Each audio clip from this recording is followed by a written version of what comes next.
Hello friends, today we are going to discuss about Redwood viscometer. Redwood viscometer is used to determine viscosity of a lubricant. Now, what is viscosity and what are lubricants? We must know the details of lubricants and viscosity in details. So at first, what is lubricant? Any substance introduced between two moving or sliding surfaces to reduce the friction is nothing but known as lubricant. That is, for example, if we consider a metal surface, it will have many asperities and valleys, and when two moving or sliding surfaces come in contact with each other, these asperities will stop their smooth movement. So when we introduce some lubricants in between these two surfaces, then what happens is these asperities and valleys will be filled, and that will come into a level, and when two moving slide or surfaces will come in contact, and if there is a presence of lubricant, there will not be any friction. So to reduce the friction, we introduce the lubricants. The process of reducing the friction between two moving or sliding surface by the introduction of lubricant is nothing but known as lubrication. So introducing lubricant is nothing but lubrication, so that the process of the friction is reduced. Now, what is viscosity and what is viscosity index? Viscosity is a property of a fluid by virtue of which it offers resistance to its own flow, or we can say that it is nothing but the internal resistance of a fluid. With change in temperature, the viscosity of an oil changes. Okay, it varies inversely. That is, with increase in temperature, the viscosity decreases, and with decrease in temperature, the viscosity increases. Or we can say that the intermolecular forces will be less when there is a temperature rise. Okay, so when it will get weakened, when we increase the temperature, the intermolecular forces will become weakened and the viscosity will become less. Okay, and vice versa.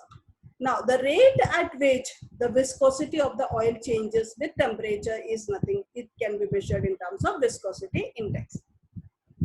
We know that the oil changes its viscosity with increase or decrease in temperature. Just now I have said you that with increase in temperature, viscosity decreases. Okay, and if there is a low temperature, there will be the liquid will be more viscous. That is, intermolecular forces will be more strong. Okay, so the rate at which viscosity changes with temperature, that is, if you increase the temperature and if the viscosity changes a lot, then we can say that the oil is not very good. Okay, we need such oil where the viscosity change with change in temperature should be minimum. Okay, so viscosity index is nothing but the term that is used for which we say that the rate at which the viscosity changes with temperature. If viscosity of a good oil should not change much with change in temperature, we can say that viscosity index is high. If the viscosity of an oil falls rapidly with increasing temperature, then also we say that it will have low viscosity index. Okay. If the viscosity is slightly affected, that is, there will be surely change in viscosity with change in temperature, but that decrease or increase with the temperature, that should be minimum. Okay, the viscosity of the oil must be slightly affected with that increase or decrease in the temperature, then we can say that that oil will have high viscosity index. So for a good lubricating oil, it should always have a high viscosity index. That is, with the change in temperature conditions in the industries, the viscosity should not change much. If the viscosity changes much with temperature changes, then that will affect the friction process. That is, the moving surfaces will not be able to move properly if it thickens, or else if there is increase in viscosity, and if there is decrease in viscosity with temperature. And if there is a lot of decrease in viscosity, then the moving slides will come in contact with each other, and there will be wear and tear of the machine parts. So we can say that finally, for better lubricating oil should have a high viscosity index. This is nothing but redwood viscometer. The real redwood viscometer looks like this. Let us have the explanation of all the parts, different parts of the redwood viscometer one by one. Redwood viscometer, as I said, it is used to measure viscosity of the lubricating oil. These are of two types. Okay, depending upon the thickness of the oil, we have different types of redwood viscometer. We can say that redwood viscometer number 1 and redwood viscometer 2, both are used to measure the viscosity of the lubricating oil. So what is redwood viscometer? What is the difference between redwood viscometer number 1 and number 2?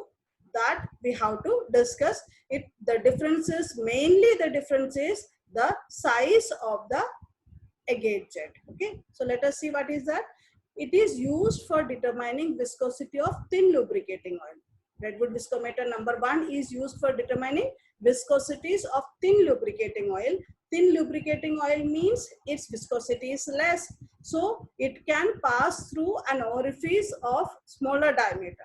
So this is the orifice of agate jet. Okay, so here the orifice of diameter is 1.62 mm and length 10 mm for redwood viscometer number 1, and it is generally used for determining viscosity of thin lubricating oil.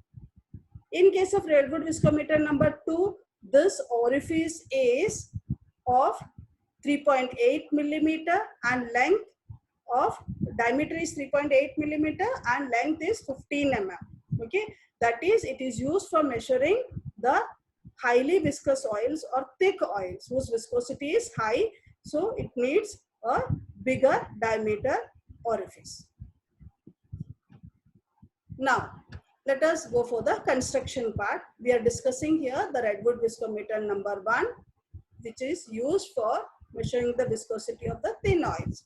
It has an oil cup. See, this is the oil cup. It is silver plated brass cylinder of 90 mm height and 46.5 mm its diameter. Okay, this is the real picture. You can see this is the oil cup. The bottom of the cylinder is fitted with an agate jet of diameter 1.62 mm and length 10 mm. Okay, that is redwood viscometer number 1. The specification is was that only, and the jet is opened and closed with the help of a valve rod. Here we have a valve rod, and it has a small silver plated brass ball at the end. So with the help of this, we can close it or open it. Okay, it will fix into this agate jet orifice. So here the this ball can be, if it is removed, the oil will be going down and it will be collected in this flask, and if you put this ball, it will be closed. Okay, so for opening and closing this small hole, what we use is a jet, a valve rod which is having a ball at the end. Oil is to be filled in the cylinder up to the level of the pointer. There is a pointer here. See, here we can see the pointer. This is the pointer. Okay, till this place we will be filling the oil. The thermometer is fitted to the lid in which gives the oil temperature. Okay, here we have one thermometer. Okay, here also there is a thermometer. I'm going to discuss about that also. Here in the oil cup itself there is a thermometer which will give the temperature of the oil. The oil cup is surrounded with a water bath. Okay, see, this is the water bath. You can see here, this is the oil cup and this is the water bath. It is also fitted with a thermometer, so that thermometer will be available here. Okay, See, this is a thermometer. So we have one thermometer in the oil cup to measure the temperature of the oil, and here we have another thermometer where we can measure the temperature of water. Now, there is a stirrer in it. See, this is the stirrer, and it has 4 blades for stirring so that the temperature will be uniformly distributed. It also has a shield at the top so that the oil will not be splashed into, or else we can say that the water is not splashed into the oil. See, this is the shield. This is the shield because of which this water will not be splashed into the oil. This is a Coleridge flask. It is of 50 ml flask. Below the pore hole, we keep this so that oil will be collected. Here it will have a capacity of 50 ml. There is spirit leveling screws we have. Okay. These are the leveling screws for leveling the instrument so that the oil lid of the cup will be provided with the spirit level also. The entire apparatus will be on the 3 legs provided with leveling screws, and this leveling screws will be adjusted so that the level of the oil will be at a proper near to point. Now the working is the oil to be tested is filled in the oil cup till the pointer level. The Coleridge flask is kept below the jet outlet so that it will collect the oil. The water bath is heated. See, here is a heating tube. You can heat it. And this outlet is nothing but the tap for emptying the water in the water bath. Okay. The water bath is heated by the string. The uniformity of temperature will be maintained with the use of stirrer. And the temperature of oil is noted with the help of thermometer. The desired temperature, the valve from jet hole is removed. Okay. And then we will be collecting the oil in the Coleridge flask. So at a particular temperature, we are collecting oil at the Coleridge flask so that we will note the time. Okay. So the result will be expressed in terms of Redwood number 1 seconds at that specific temperature. So what we are doing here is nothing but at a fixed temperature, we are opening this, okay, this hole, and we are allowing this oil to go into this Coleridge flask, and Coleridge flask is a 50 ml, and we are noting the time at that fixed temperature, how much time it is taken to fill it into the Coleridge flask. That time taken to fill is up to 50 ml. That will be noted, and that will be called as Redwood viscometer number 1 seconds. Okay, Redwood number 1. Higher the time taken for the oil flow, higher is the viscosity, because lighter oil will collect easily, or the time taken for collecting will be lower for a lighter oil. For thicker oil or with the whose viscosity is more, that will flow slow and it will take more time to collect. This is a real Redwood viscometer. You can see it is being heated, and here is a stirrer, and here we have the options for the thermometer, for the oil cup, as well as for the measurement of the water. And this is the option where we can take out water once it is used. And this is a Coleridge flask. Okay. And this will be used to measure the viscosity as mentioned in the explanation. Thank you. That's all for today.